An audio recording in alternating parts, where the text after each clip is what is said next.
If you're studying for investment banking interviews, a concept that's going to come up time and time again is beta. Don't worry if you're confused, I'll explain it in a way you can understand in 2 minutes or less. Definitionally, beta is the systematic risk of your company or security compared to the broader market. And as a proxy for the broader market, let's use the S&P 500. Systematic risk can be thought of as market risk. Keep that in mind. Let's say that my company has a beta of 1. If the S&P 500 goes up by 10%, that means that my company also went up by 10%. That's what it means to have a beta of 1.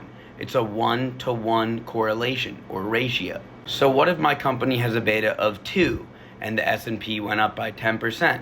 Well, that means that my company will have gone up by 20%.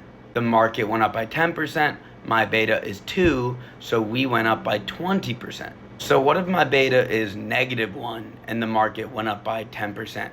Well, take the inverse. That means that if the S&P went up by 10%, my company went down 10%.